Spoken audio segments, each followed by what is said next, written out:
Hey everybody, just in here testing out the RTX 5070 XT Founders Edition. It's in there, it's just a little dark. And doing some World of Warcraft. And what you're going to see here is that this is my favorite testing spot right now. This is one of the few spots, static spots, so you can get some theoretical frame rates from your card based on your system. And this spot right here is powerful enough and has enough RT on top of it. I'll show you in a second. But this spot is enough to max out a 5090. I had an Astral 5090 and this spot pushed it to 99% utilization easily. So it was never a problem. At 4K, Ultra 10, max everything, RT on high, which is max in World of Warcraft. All my testing I do is pretty much 4K. So what you'll see here, to give you an idea, this is the 5070 paired with a 13400, 32 gigabytes of DDR5, 6400, and that's more than enough to push this to the max. This spot really lets the GPU sing. So what we're seeing is 128 frames per second, but to show you just how heavy RT hits in this spot, RT's disabled right now. I'm going to go ahead and show you when I turn RT back on. Watch what happens to your frame rates here, just to give you an idea. Put that to high, click that off, and boom.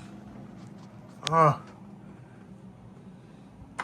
yeah. We dropped from 128 all the way down to 78, which is massive, massive. Now to give you one last quick rundown in order in terms of frames per second of all the cards I've tested here, if you want to know, get an idea of where your card stacks up. The 5090, my Astral, at stock, got about 186 frames per second here. Ultra 10, 4K, RT on. This is going to be for the rest of the cards too. The next card in the lineup would be the 4090.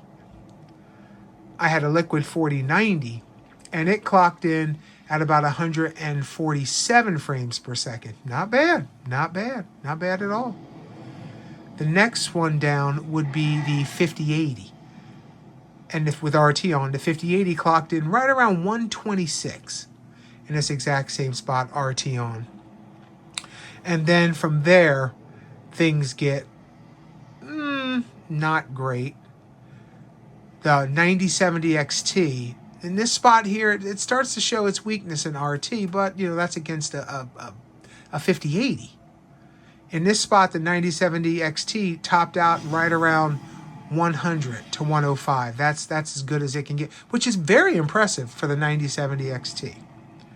And then the next one down is the woeful 5070, clocking in at 78 frames per second, which is not bad, not bad, not bad at all. Now for a little bit of tidbit of information. Now, for the record, for the first time ever, realistically, the game is completely playable on a MacBook Pro 16, M4 Max. This is the full fat chip, 16 cores, 40 GPU cores. And it was playable. It was definitely playable.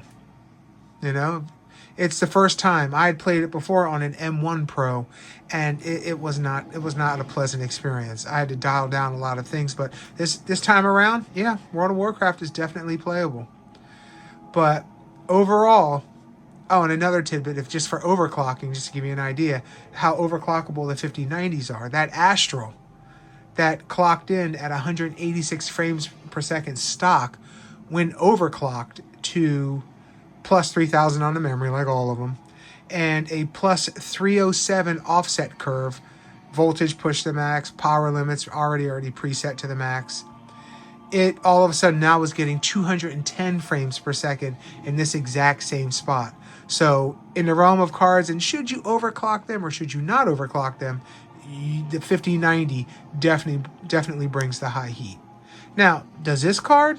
Well, we're going to find out in the next video, but that's all for now. Bye.